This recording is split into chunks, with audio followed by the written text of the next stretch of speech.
Banyak yang bertanya, siapa sih Taliban ini? Taliban pada dasarnya adalah bentukan baru. Ketika Perang Dingin, akhir tahun 70-an dan awal 80-an, kekuasaan di Afghanistan itu dipegang oleh Najibullah, kekuatan politik yang didukung oleh Uni Soviet yang berhaluan komunis. Amerika Serikat, Pakistan, dan Arab Saudi bekerja sama untuk mendatangkan banyak para pejuang dari negara-negara lain untuk menggulingkan pemerintahan Najibullah. Pakistan pada saat itu memberikan fasilitas militer untuk memberikan pelatihan kepada para pejuang itu. Amerika memberikan latihan militer, skill-skill kemiliteran termasuk persenjataan dan sebagainya, sementara yang membiayai adalah pemerintah Arab Saudi. Para pejuang ini bernama Mujahidin. Mereka berhasil mengusir Uni Soviet dan menumbangkan kekuasaan Najibullah. Selesai? Belum. Kemudian Burhanuddin Rabbani berkuasa. Berbagai kepentingan itu ternyata tidak selesai sampai di situ. Beberapa kelompok dari suku Pashtun membentuk kelompok sendiri yang kemudian kita kenal sebagai Taliban itu tadi. Friksi di dalam fusi ini memang tidak bertahan lama. Burhanuddin Rabbani juga digulingkan. Ada pembunuhan juga terhadap Ahmad Shah Mas'ud. Lalu Taliban berkuasa selama kurang lebih 5 tahun. Ini menjadi petaka karena ternyata Taliban yang berpaham Deobandi. Deobandi ini adalah aliran yang memang sudah lama mengakar di wilayah Pakistan dan juga Afghanistan yang sebenarnya lebih berhaluan Wahabisme. Berhukum hudud seperti apa yang dilakukan oleh Arab Saudi sama persis. Namun ini perbedaannya. Arab Saudi bisa menggunakan hukum hudud karena tidak ada rakyatnya yang kelaparan. Tapi apa yang terjadi dengan Afghanistan?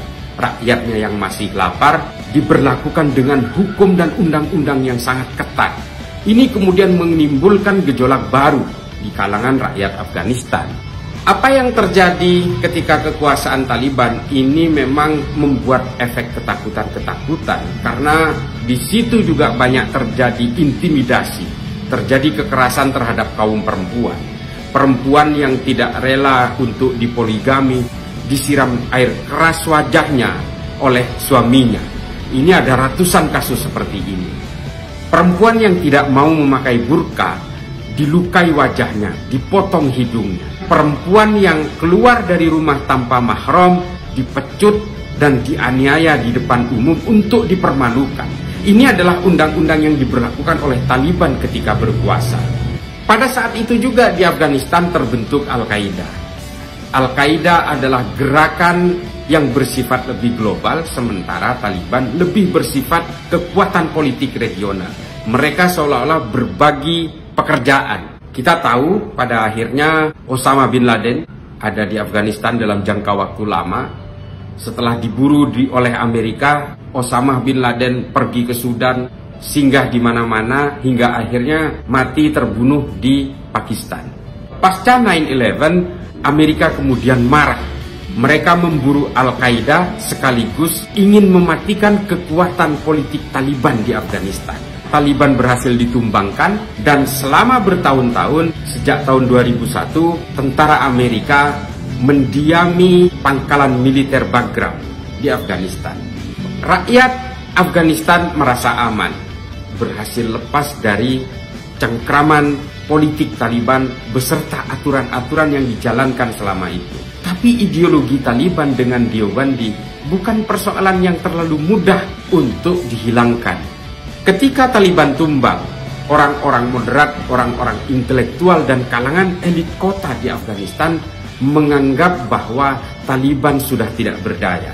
Ini yang kemudian menjadi persoalan. Tidak ada gerakan intelektual ke desa-desa, ke gunung-gunung, bagaimana cara beragama tanpa kebencian, bagaimana cara untuk hidup beragama dengan toleran. Sementara itu, Taliban menguasai wilayah-wilayah desa dan pegunungan. Orang-orang moderat dan kalangan elit kota di Afghanistan menganggap remeh kekuatan Taliban. Padahal di negara-negara seperti Afghanistan, siapa yang menguasai infrastruktur itu, maka akan menguasai masyarakatnya. Taliban menguasai itu. Taliban tetap hidup dengan pendanaan dari uang kutip transportasi logistik, dari perdagangan opium. Ini yang kemudian di luar perhitungan orang-orang moderat di Afghanistan. Pemerintah Afghanistan terlalu asik dengan kehadiran tentara Amerika. Apa yang terjadi setelah tentara Amerika menjauh dan pergi dari Afghanistan? Taliban dengan mudahnya menguasai rakyat Afghanistan dari distrik ke distrik hingga minggu kemarin menguasai Kabul. Presiden kabur, kalangan moderat kabur, kalangan intelektual pergi jauh dari Afghanistan. Tayangan-tayangan di media sosial sungguh tragis bagaimana orang-orang Afghanistan ketakutan, merasa terintimidasi oleh kekuasaan Taliban. Mereka mengalami trauma terhadap apa yang terjadi pada 20 tahun yang lalu. Bagaimana mereka terintimidasi, bagaimana mereka didiskriminasi kekuasaan Taliban. Mengapa Amerika pergi dari Afghanistan? Kita tidak tahu strategi apa yang dijalankan. Tapi yang jelas Afghanistan memang tidak ada apa-apanya. Afghanistan tidak punya laut, tidak punya sumber daya alam, kalaupun ada itu juga tidak sustainable, tidak menguntungkan secara geoekonomi global, sehingga Amerika juga menganggap mungkin ini hanya menghabiskan anggaran. Setelah misinya selesai, Amerika secara domestik sudah merasa aman, Al-Qaeda sudah berhasil dimatikan, dan Taliban dianggap bukanlah ancaman global, hanya ancaman regional. Tentara Amerika pergi. Apa yang terjadi sekarang ini di Afghanistan adalah sebuah kesalahan kolektif dari kelompok-kelompok moderat, kalangan akademisi, elit kota di Afghanistan, dan juga orang-orang yang masih waras di Afghanistan. Semua sudah terlambat untuk mengantisipasi ini. Ini sebuah pelajaran yang sangat penting bagi kita semua di sini adalah kita tidak boleh lagi meremehkan kekuatan-kekuatan radikal sekecil apapun. Baik itu di gunung-gunung, pedesaan, baik itu di hutan-hutan, maupun yang berada di bawah permukaan. Kita harus berterima kasih kepada polisi, kepada Detasmen Khusus 88 di sini, yang masih terus berusaha untuk melakukan pencegahan dan penindakan baik yang di atas permukaan maupun yang berada di bawah permukaan. Yang lebih utama lagi adalah kesadaran dari masyarakat kita. Jangan pernah berhenti melawan terhadap aksi-aksi intoleran dan radikal.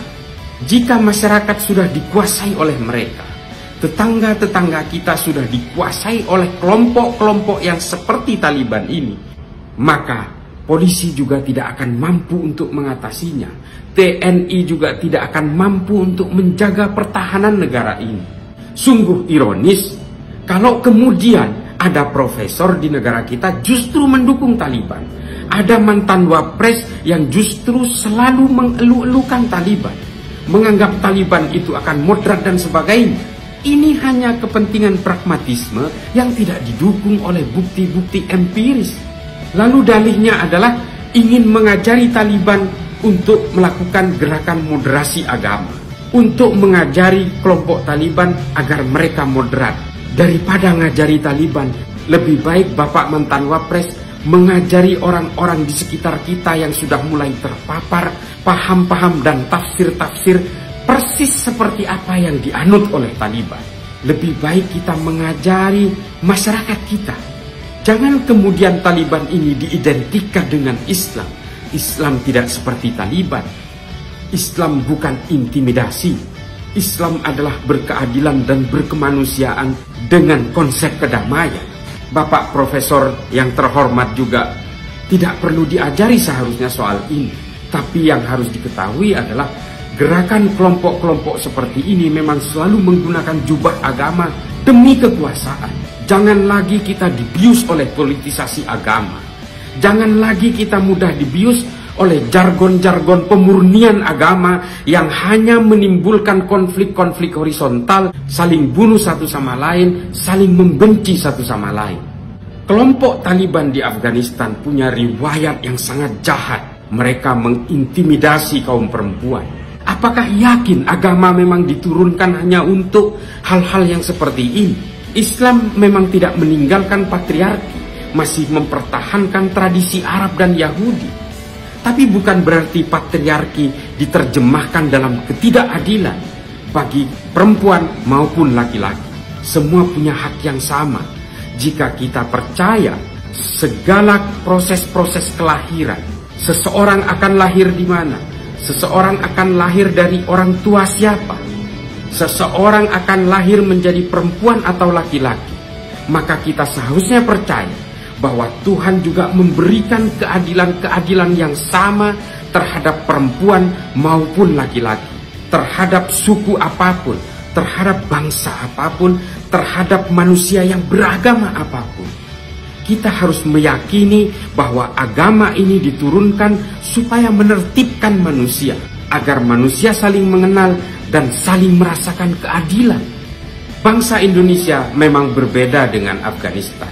Afghanistan seperti halnya bangsa-bangsa di Arab, mereka sudah terbiasa hidup terkotak-kotak, bersekat-sekat, dan sudah terbiasa terlibat dalam konflik tribalisme yang sudah terjadi berabad-abad. Indonesia dengan Pancasila, dengan Bhinneka Tunggal Ika, tidak terbiasa dengan konflik karena perbedaan itu. Kita lihat Sudan, Somalia, Nigeria, Mali, Libya, Suriah, Afghanistan. Banyak negara yang sampai saat ini tidak menemukan ketentraman karena terpengaruh oleh gerakan-gerakan yang mengaku sebagai pemurni agama tadi. Kita sebenarnya bukan penganut agama. Kita semua, kita adalah penganut tafsir-tafsir. Tapi jangan karena kemudian hegemoni tafsir, menganggap tafsir yang kita anut ini adalah kebenaran yang mutlak, lalu kita berusaha menyerang orang lain. Tidak menyukai adanya perbedaan. Silahkan Anda beragama apapun, menggunakan tafsir apapun, tapi jangan kemudian mengkafir-kafirkan orang yang menganut keyakinan yang berbeda. Karena semua konflik itu terjadi dari sini. Taliban juga memberikan mitigasi terhadap bangsa Indonesia. Siapapun yang mengagung-agungkan khilafah, ingin menggunakan hukum syariah Islam sebagai hukum negara, silahkan pindah ke Afghanistan. Bergabunglah dengan Taliban. Anda yang ingin mengganti Pancasila atau yang ingin menggunakan hukum agama sebagai hukum negara di Indonesia, silahkan pindah ke Afghanistan. Di situ tempatnya. Bisa saja Taliban akan menjadi motor khilafah dari Afghanistan. Hukum hudud, hukum syariah yang akan diterapkan Taliban mungkin akan menjadi tawaran yang menarik bagi orang-orang di Indonesia yang selama ini menyuarakan keinginan itu. Saya harap pemerintah memfasilitasi kepindahan mereka. Mari kita lawan intoleransi. Mari kita lawan kelompok-kelompok radikal. Jangan beri ruang sedikit pun di dalam negara kita, di dalam bangsa kita. Marilah kita hidup dengan damai, dengan agama masing-masing dan keyakinan masing-masing, dengan tetap memegang teguh Pancasila dan NKRI harga mati. Merdeka!